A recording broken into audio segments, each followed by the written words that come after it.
Salut à toi, c'est Cactus du 11 légendaire. Et aujourd'hui, nouvelle vidéo. On va parler de la montée en puissance des clubs Red Bull. Red Bull est de base connu pour sa boisson énergisante, mais sponsorise beaucoup de sports et sportifs, notamment dans les sports automobiles. Mais depuis quelques années, Red Bull se sont mis à acheter des clubs et à en prendre le contrôle. Leurs 4 principaux clubs sont le RB Leipzig, RB Salzbourg, RB New York et le RB Brasil. Comme on peut le voir, Red Bull s'est installé dans les deux plus gros pays d'Amérique et en Europe du Nord.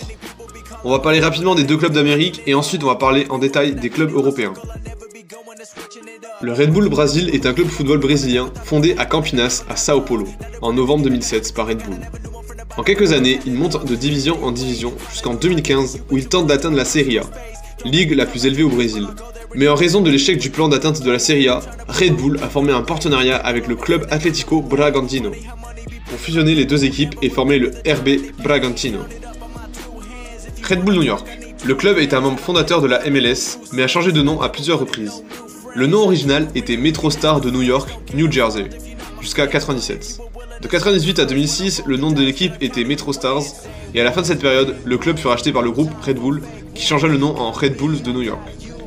Depuis ce rachat, un grand nombre d'anciens grands joueurs passaient leur dernière saison de carrière dans ce club, comme Thierry Henry, Youri Djorkaeff ou même Juninho. Niveau palmarès, le club a depuis gagné leur premier championnat, 3 fois vainqueur entre 2013 et 2018 de la MLS Supporter Club. Maintenant, on va parler des gros succès Red Bull. Le Red Bull Salzbourg est un club autrichien de football basé dans le district de Salzbourg. Il est fondé en septembre 1933 sous le nom Austria Salzbourg. Puis, à la suite du rachat de sa licence par le groupe Red Bull en 2005, devient à cette date le Red Bull Salzbourg. Malheureusement, ce rachat n'a pas plu aux supporters qui perdent l'identité de leur club et aussi les couleurs de base qui étaient violet et blanc. Le stade aussi a changé de nom pour le Red Bull Arena. Suite à ça, les avis étaient tranchés et beaucoup ont commencé à ne plus supporter leur club à cause de la perte d'identité. Mais heureusement pour Red Bull, l'investissement du club porta ses fruits. Au fur et à mesure, l'effectif devient de plus en plus intéressant, ainsi que le staff.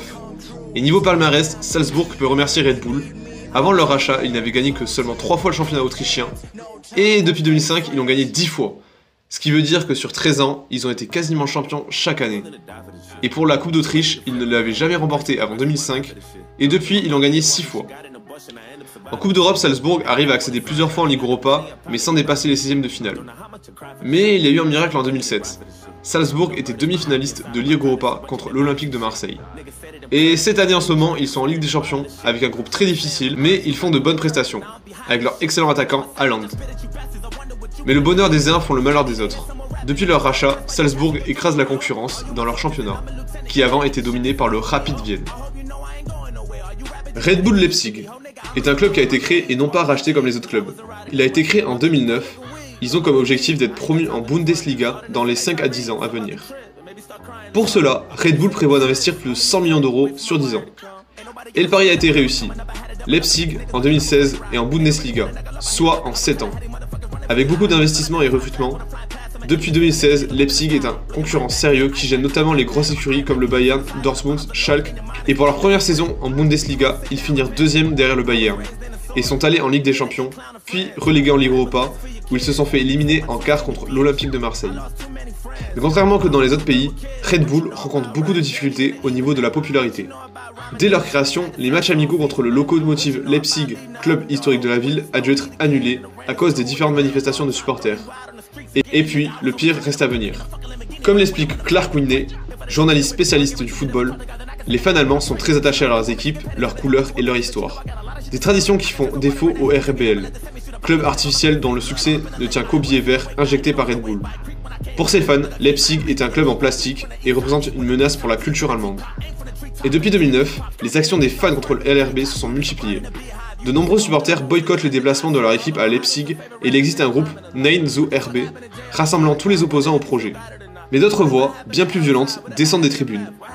De nombreux fans ont déployé des banderoles contre le club, certains furent sanctionnés.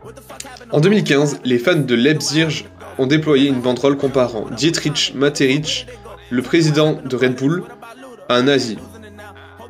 En 2016, les supporters du Dynamo Dresde ont balancé une tête de taureau tranchée en bas de leur tribune, symbole de leur mépris envers Red Bull. En plus d'être un club dépourvu de tradition et dopé par les investissements, le Red Bull Leipzig est accusé de n'être qu'un panneau publicitaire de Red Bull. Et pour finir, je vais vous parler du réseau de recrutement pour les clubs Red Bull. Les meilleurs joueurs des clubs Red Bull, Brésil et New York vont se tester en Europe avant de finir dans les clubs de Leipzig et de Salzbourg. Et vice versa, les joueurs n'ayant pas le niveau européen sont envoyés dans les clubs Red Bull d'Amérique. J'ai vu aussi qu'il avait un Red Bull Ghana, qui est a priori une école de foot au Ghana. Mais il n'y a pas plus d'informations par rapport à cette équipe. C'est la fin de la vidéo, je compte sur vous pour me donner votre avis sur tout ce que j'ai dit, j'espère que vous aurez appris des choses sur l'investissement de Red Bull dans le foot. Cette vidéo m'a pris beaucoup de temps, donc j'espère avoir donné le maximum d'infos. Sur ce, je vous laisse, à bientôt, ciao.